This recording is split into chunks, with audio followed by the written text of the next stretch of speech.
आइए 1-2 मिनट हरिनाम संकीर्तन करके मन वाणी को पवित्र करें।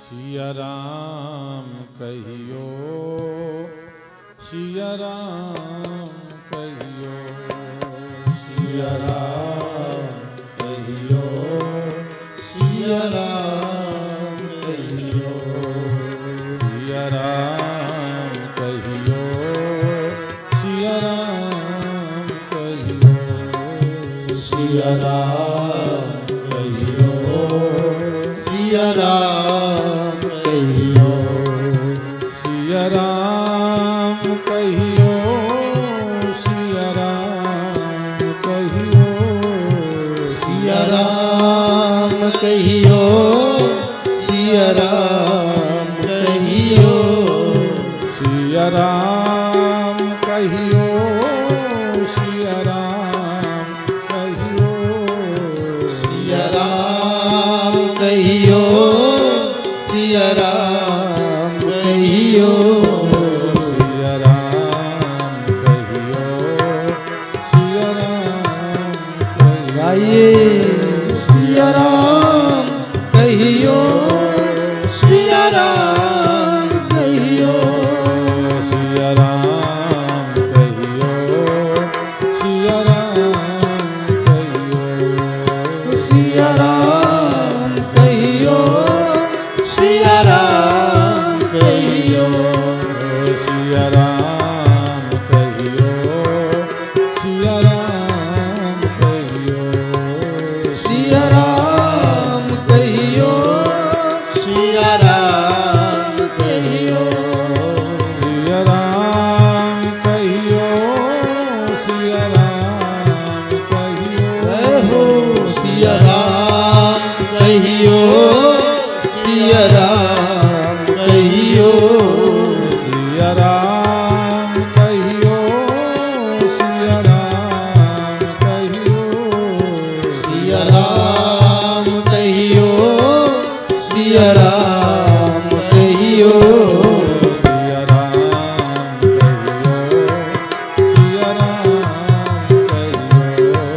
सिया राम कहियो, सिया राम कहियो, सिया राम कहियो, सिया राम कहियो, सिया राम कहियो, सिया राम कहियो, सिया राम कहियो। लो श्री रामचंद्र भगवान की जय हो। सदगुरु के सानिध्य में जाते हो, सत्संग में जाते हो, तो वहां आपका परिचय दूसरा बताया जाता है। वो कहते हैं अरे जो अभी तक तुमने सीखा है वो तुम नहीं हो, तुम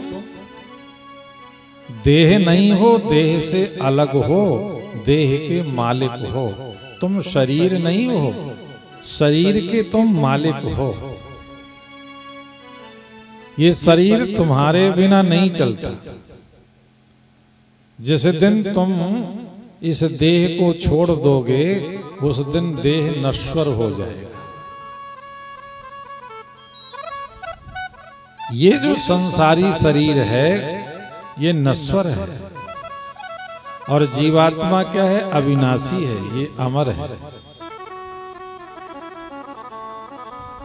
देह को जीव छोड़ करके जाता है, दूसरे शरीर में जीव प्रवेश करता है। तो मरता कौन है? शरीर। जो नहीं मरता है वो कौन है? जीव। जीव नहीं मरता, शरीर मरता है। तो तुम अपने आप को क्या मानने लगो? भगवान कहते हैं तुम अपने आप को मेरा अंश जानो, अंश मानो।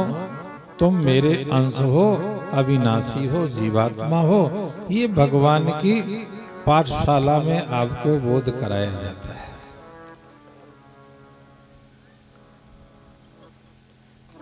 तो कल आप लोग जो सुन रहे थे कथा भगवान की, वो यही तो कह रहे थे, अहमेवा स्वमेवाग्रे नानद यत्तद सत्परम। भगवान कहते हैं कि हे ब्रह्मन, ये जो संसार है मेरे अंश से, इच्छा मात्र से मैंने इच्छा की तो अंश मात्र से संसार की रचना हो गई। इसलिए इसके पहले तो मैं ही था। जब संसार नहीं था, संसार मेरी इच्छा से ही तो बना, तो जब संसार नहीं था तो मैं ही तो था उस समय। तो सत्य कौन हुआ?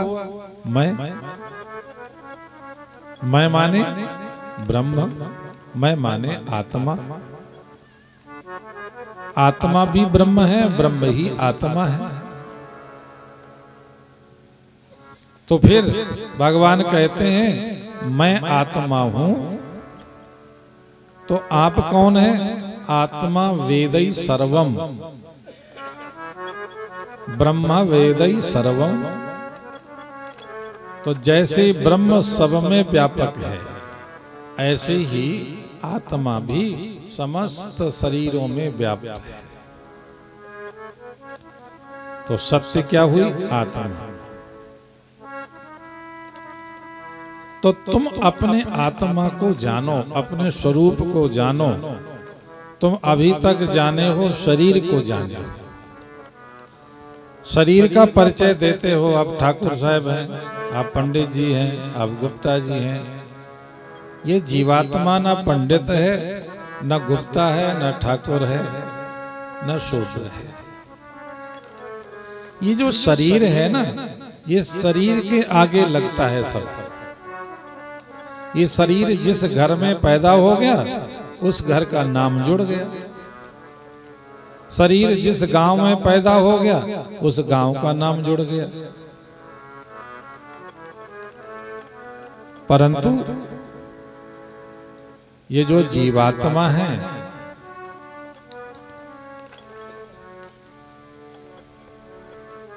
ये किसी भी शरीर में प्रवेश करे पर ये लिप्त नहीं होती। जीवात्मा अगर देह में लिप्त हो जाए तो ये मर जाए। देह के साथ ही आत्मा भी, जीवात्मा भी मर जाए अगर लिप्त हो जाए। आप ये बताइए, घड़े के साथ में आकाश लिप्त रहता है कि अलिप्त रहता है? जैसे मिट्टी का घड़ा है, तो मिट्टी के घड़े में जो आकाश अंदर रहता है, वो आकाश घड़े में लिप्त रहता है कि अलिप्त रहता है? तो घड़े में आकाश अलिप्त है ना? रहता तो है, पर उस समय वो चिपका नहीं है, लिप्त नहीं है। रहते हुए भी घड़े से अलग है। घड़े के जो गुण धर्म हैं, वो आकाश में नहीं लगते। घड़ा बूढ़ा हो जाएगा, घड़ा मर जाएगा, परंतु उसके अंदर रहने वाला जो आकाश है, उसके गुण धर्म से बिल्कुल अलग है। इसीलिए ना उसकी जवानी है, ना उसका बुढ़ापा है, और ना मृत्यु है। और जो लिप्त हो गया,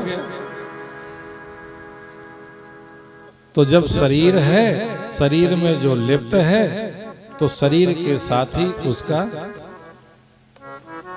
बदलना भी है, वो गुण धर्म से।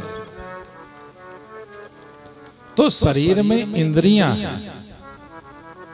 ये जो शरीर है ना, इसमें जो इंद्रियां हैं, तो इंद्रियां इस देह के साथ ही नष्ट हो जाती है, पर तुम नष्ट नहीं होते।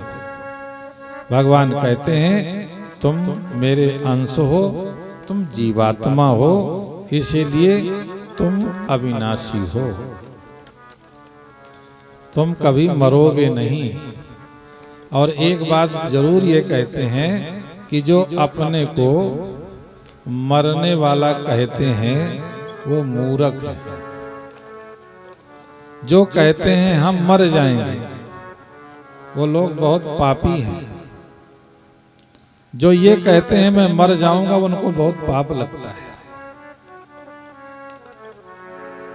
इसलिए सबसे बड़ा पापी वो है जो अजन्मा होते हुए भी, अविनाशी होते हुए भी अपने को कहता है मैं मर जाऊंगा। ठीक है ना? तो सबसे बड़ा पाप क्या हुआ? अपने को नहीं जानना ही सबसे बड़ा पाप है। अपने को जीवात्मा ना जानना, देह को ही अपना जानना है ना। देह को जानना सबसे बड़ा यह पाप है। देह को मैं देह हूं ऐसा कहना यही पाप है और यहीं से सारे पाप पैदा होते हैं। और पुण्य क्या है? अपने आप को ईश्वर का अंश, जीवात्मा और अपने को अविनाशी जानना, यही सबसे बड़ा इस मनुष्य जीवन का पुण्य है। ठीक है, बात समझ में आ रही कि नहीं आ रही? तो आज के बाद में आप क्या बैठ करके रटोगे? रटना है तो मैं शरीर नहीं हूं, ये नहीं रटना। मैं शरीर नहीं हूं, शरीर मेरा नहीं है, ये आपको बैठकर अभ्यास करना है कि ना तो मैं शरीर हूं और ना शरीर मेरा है। जब भी भजन पाठ करने बैठो तो सबसे पहले ये चिंतन करके जरूर बैठो कि ना तो मैं देह हूं ना देह मेरा है। मैं सच्चिदानंद घन अविनाशी आत्मा हूं। फिर इसके बाद में कुछ भी पूजा पाठ शुरू करो, पर पहले इस अपने स्वभाव को, स्वरूप को पहले एक बार स्मरण करो और फिर देखिए फर्क पड़ना शुरू हो जाएगा। आपके मन को जो अशांति है वो केवल इसलिए है क्योंकि आप अपने आप से अपरिचित हैं। आपके स्वरूप में बड़ा आनंद है, आप आनंद के सागर हैं, आप में आनंद लबालब भरा हुआ है, परंतु केवल न समझी के कारण से हम प्यासे, उस आनंद के प्यासे भटक रहे हैं। गोस्वामी तुलसीदास जी अपनी रामायण के माध्यम से आपको स्मरण करा रहे हैं, याद करा रहे हैं कि आनंद सिंधु मध्य तव वासा, आनंद सिंधु मध्य तव वासा, आनंद सिंधु मध्य तव वासा, आनंद सिंधु मध्य तव वासा, बिन जाने कस मरत पियासा, बिन जाने कस मरत पियासा, बिन जाने कस मरत पियासा, बिन जाने कस मरत पियासा। गोस्वामी तुलसीदास जी आप रामायण पढ़ते हो और वो आपको याद दिलाते हैं कि तू रहता कहाँ है, तेरा जो निवास है वो कहाँ पर है। आनंद सिंधु, आनंद सिंधु में तू रहता है।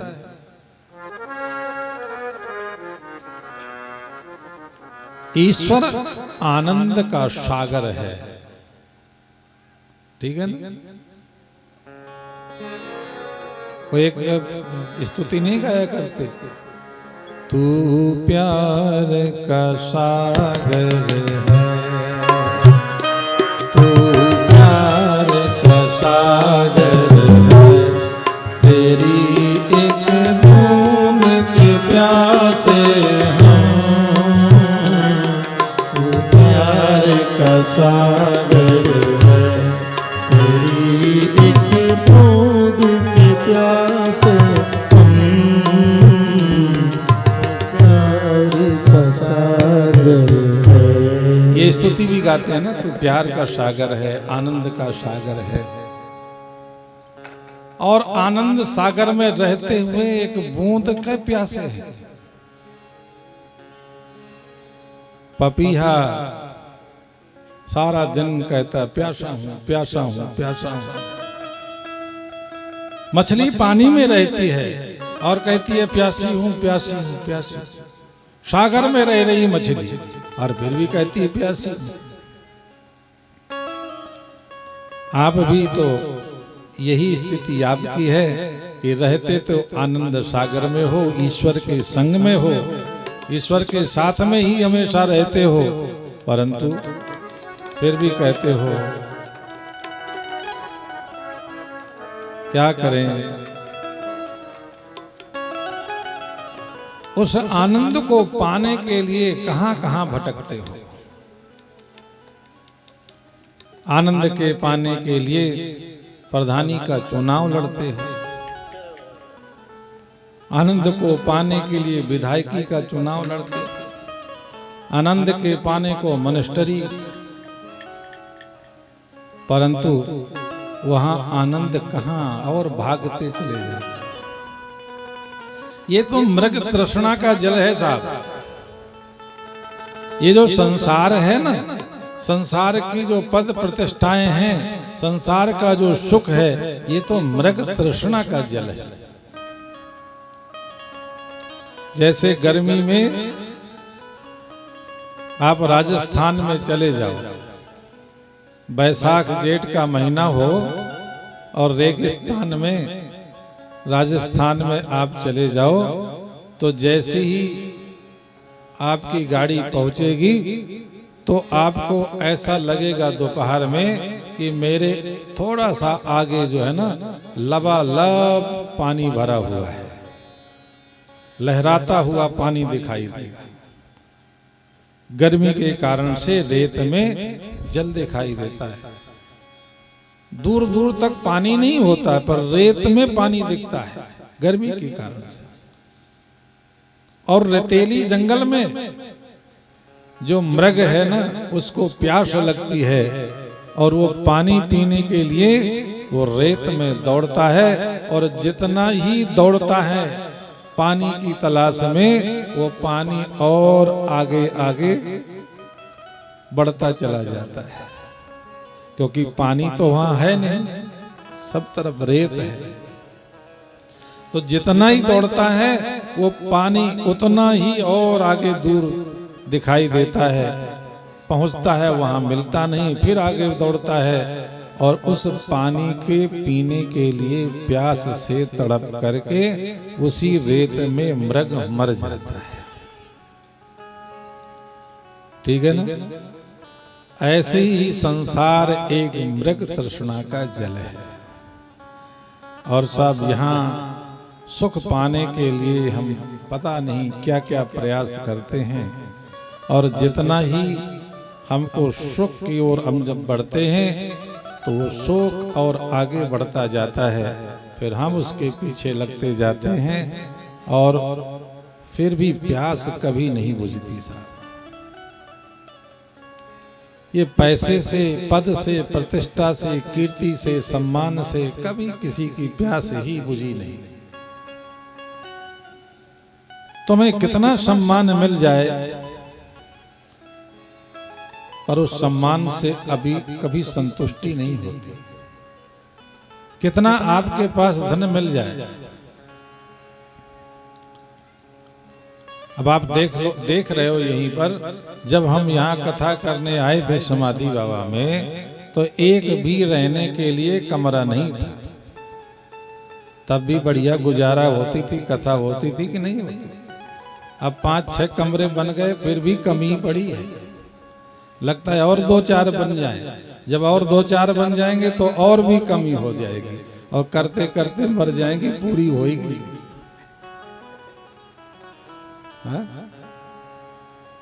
लग दो बेटा, हम 50 कमरे बना लें, 100 कमरे बना लें, अरे किसी किसी के पास में तो 1000 कमरे हैं, पर क्या उनकी प्यास बुझ गई क्या?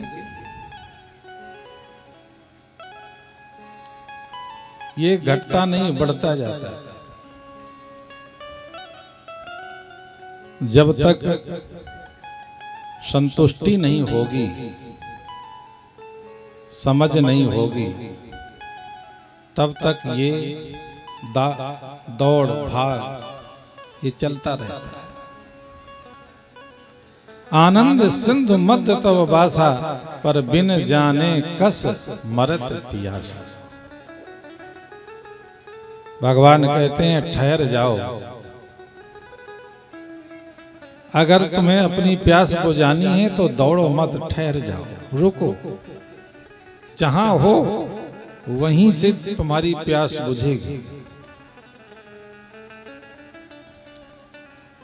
गोस्वामी तुलसीदास जी ने मछली को कहा कि तुम कहती हो कि मुझे अभी प्यास लगी है पर पानी नहीं मिल रहा और रहती पानी में हो, पर अगर पानी में रहने वाली मछली को पानी नहीं मिल रहा है, फिर भी प्यासी है, तो क्यों? क्योंकि मछली जब तक पानी में सीधे सीधे तैरती है, तब तक मछली के मुख में पानी नहीं जाता है।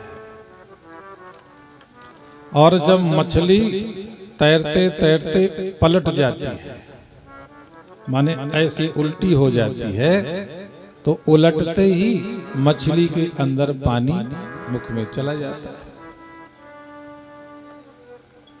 तो तुलसीदास जी कहते हैं कि तुम भी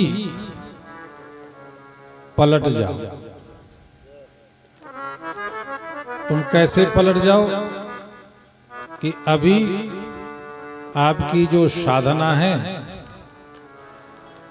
वो थोड़ा सीधी, माने दृष्टि जिधर को जा रही है उधर की ओर आप जा रहे हो।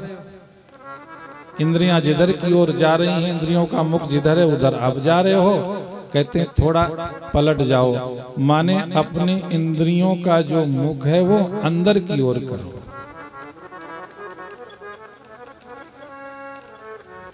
अगर मन को शांत करना है और आनंद प्राप्त करना है, तो पूजा पाठ 2 घंटे करने से भी आपको शांति नहीं मिलेगी। पर अगर 5 मिनट आपने बैठ करके अंतर्मुख यात्रा कर दी, माने समस्त इंद्रियों को मन के साथ अंदर की ओर ले जाओ।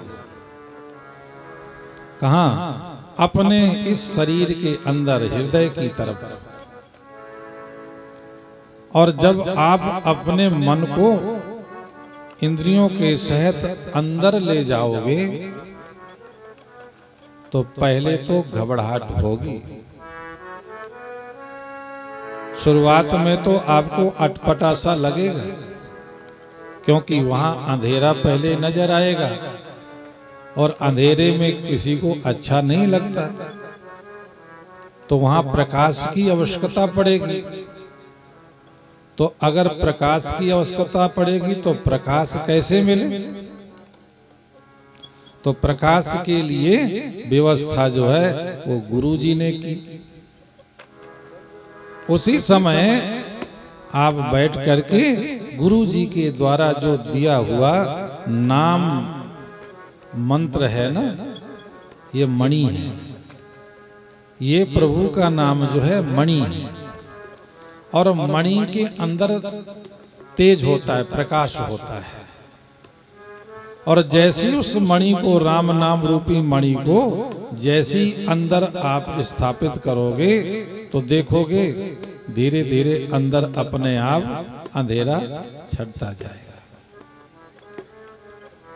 और जब अंदर प्रकाश होगा तो फिर वहां आनंद आएगा, क्योंकि अंधेरे में कुछ दिखता नहीं है।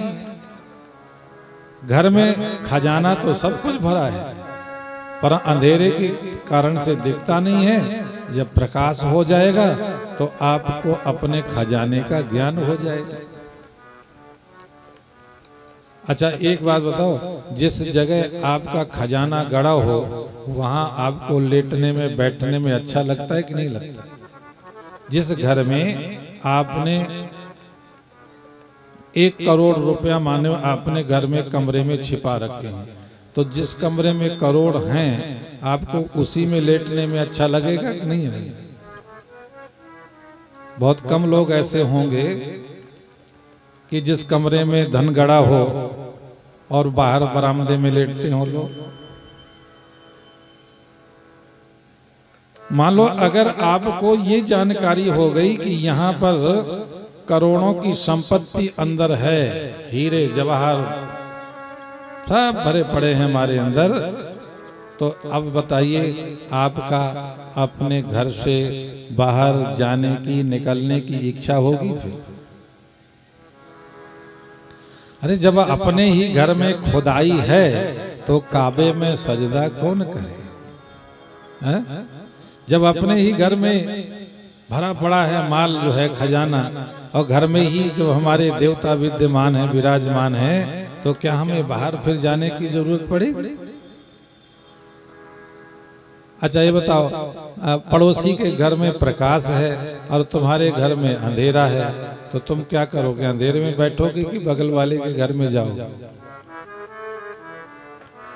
क्योंकि अंधेरे के कारण से आपका मन लगेगा नहीं, तो आप पड़ोसी के यहाँ जाओगे, क्योंकि वहां प्रकाश हो रहा है। तो क्यों ना हम अपने घर में ही प्रकाश उत्पन्न करें, क्यों जाना पड़े बाहर हमें? और वो प्रकाश बिना गुरु के नहीं हो सकता, क्योंकि वो कोई दिया सलाई जला करके या दीपक का प्रकाश नहीं है कि वो जलाओगे और अंदर प्रकाश हो जाएगा। जब तक इस जीवा के द्वारा, इस ध्यान के द्वारा, इस मन के द्वारा ये मणि की स्थापना नहीं होगी, नाम मणि की।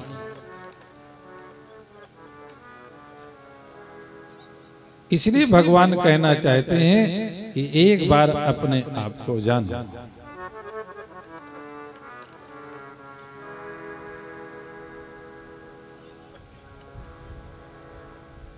अहमेवाश्वमेवाग्रे नानद्यत् सत्परम पश्चादहम यदेतच्च यो वशिष्येत नवस्मि।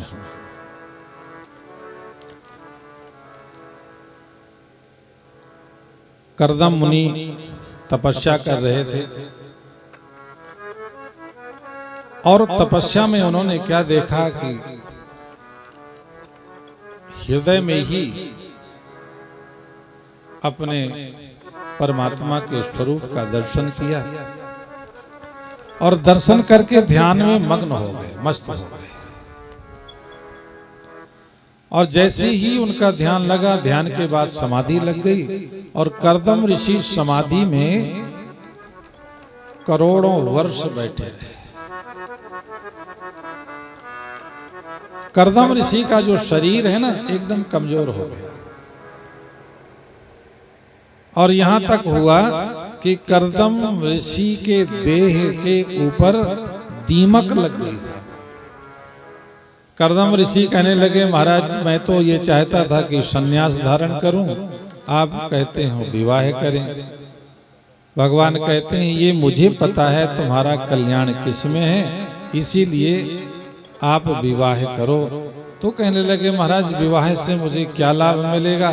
भगवान नारायण ने कहा विवाह से आपको ये लाभ मिलेगा कि आपके घर में मैं स्वयं तुम्हारा पुत्र बनकर के अवतार ग्रहण करूंगा, क्योंकि जिसके साथ में तुम्हारा विवाह होना है मनु महाराज की पुत्री देवहूति, उसने भी यही तपस्या करके और वर प्राप्त किया है। तो इस कारण से मेरा आदेश है कि तुम विवाह स्वीकार करो। कर्दम ऋषि ने कहा ठीक है गुरुदेव, अगर आपकी यही इच्छा है तो मैं विवाह जरूर करूंगा,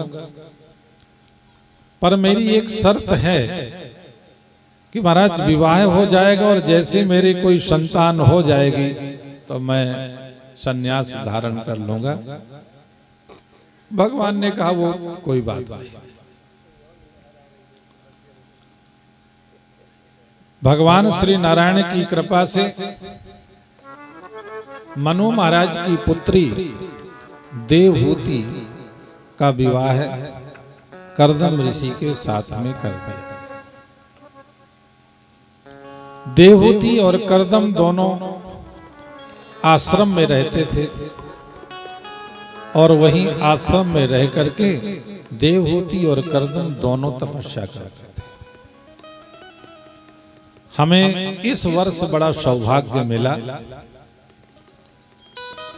कि अभी तक तो हम कर्दम और देवहूति जी की कथा ही करते थे और जगह के बारे में बताते थे आपको, पर हमने कभी वो जगह देखी नहीं थी। पर इस वर्ष जो है हमारा कार्यक्रम वहीं पर हुआ जहां पर कर्दम ऋषि और देवहूति तपस्या करते थे। उस स्थान का नाम है बिंदु सरोवर। जहां पर कर्दम ऋषि और देवहूति तपस्या करते थे उस स्थान का नाम है कर्दम माने बिंदु सरोवर, और दूसरा एक उसका नाम है सिद्धपुर। बिंदु सरोवर एवं सिद्धपुर।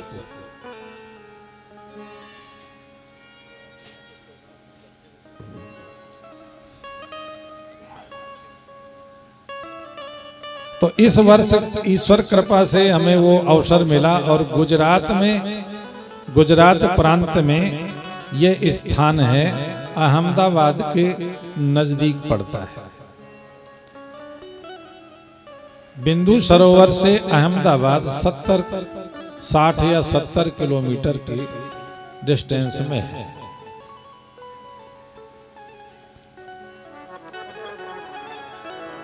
बिंदु सरोवर में सैकड़ों वर्ष तक तपस्या करने के बाद में कर्दम ऋषि देवहूति के साथ में तीर्थ यात्रा करने के लिए जाते हैं।